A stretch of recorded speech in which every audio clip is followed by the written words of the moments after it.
अलीपुर गांव का निवासी रामनाथ की दासी उसके काम से आने के बाद अब हर रात उसका पैर दबाकर उसकी थकान दूर करती थी। एक सुबह रामनाथ जब उठा तो देखा कि उसके लिए स्वादिष्ट ब्रेकफास्ट मेज पर रखा था। यह देखकर रामनाथ बहुत खुश हुआ। अरे वाह, लगता है मेरी किस्मत चमक गई। बिना मेहनत किए आजकल सब काम हो जाते हैं। जो कोई भी मेरी मदद कर रहा है, तुम्हारा बहुत बहुत शुक्रिया। यह सुनकर चुड़ैल बहुत खुश हो जाती है और हर दिन वो रामनाथ के लिए सुबह, शाम और रात को भोजन बनाया करती थी। इस प्रकार कुछ दिन बीत गए।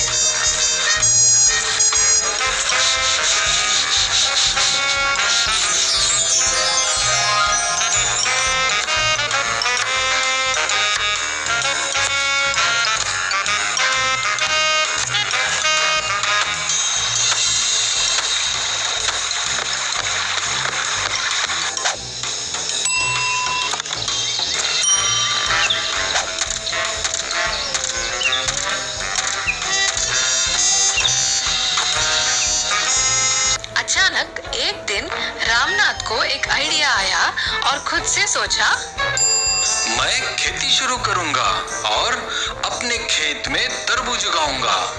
यह सोचकर रामनाथ बाजार जाकर तरबूज के कुछ बीज ले आया।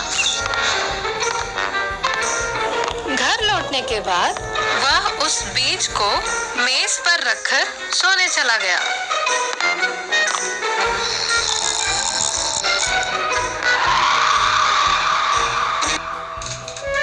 चुड़ैल दासी यह देखकर कहती है, मेरे मालिक उठने से पहले मैं खेत में इस तरबूज के बीज को बोकर उन्हें अच्छी तरह से पानी दे दूंगी। यह कहकर पूरे खेत का काम काफी मेहनत लगाकर पूरा कर देती है। रामनाथ को वो चुड़ैल दासी नजर नहीं आती थी और यह सब कुछ देखकर वो आश्चर्यचकित हो जाता था। इतना सब कुछ होने पर भी वो किसी भी दिन उस चुड़ैल दासी का शुक्रिया अदा करना नहीं भूला। इस प्रकार वो हर दिन उसके खेत को पानी देती थी और रामनाथ उसका शुक्रिया अदा करता था।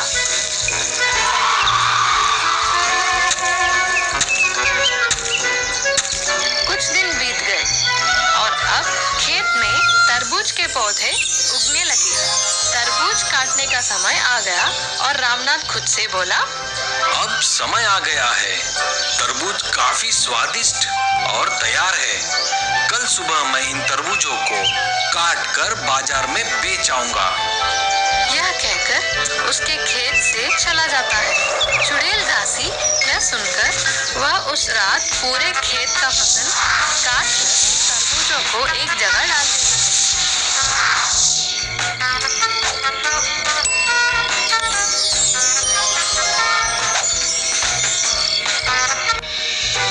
सुबह हुआ और रामनाथ उठा और अपने खेत की ओर निकल पड़ा। रामनाथ खेत को देखकर चौंक गया। उसने धन्यवाद किया और पूरे तरबूज काफी अच्छे दाम में बिक गए। इस प्रकार आए उन पैसे से रामनाथ फिर से फसल की और फिर से चुड़ैल दासी उसका मदद की और रामनाथ शुक्रिया अदा करता था। इस प्रकार उनका दिनचर्या चलता गया।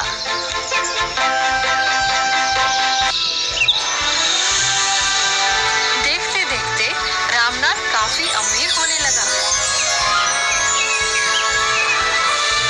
अब रामनाथ की शादी भी हो गई और रामनाथ अपनी बीवी रजनी से बहुत प्यार करता था। उसे एक छोटा काम भी नहीं करने देता।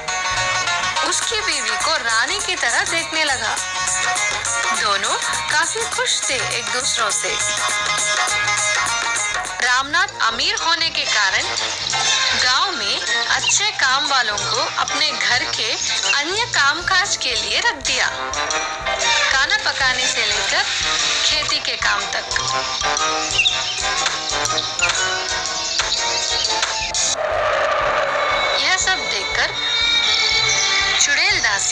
काफी उदास और क्रोधित हो जाती है। मैं तुम्हारे हर काम किया करती थी और आखिरकार तुम मुझे भूल ही गए। अब मैं तुम्हें सबक सिखाने वाली हूँ। उस रात जब रामनाथ और उसकी बीवी सो रहे थे तो ये चुड़ैल दासी उसके घर में घुस जाती है।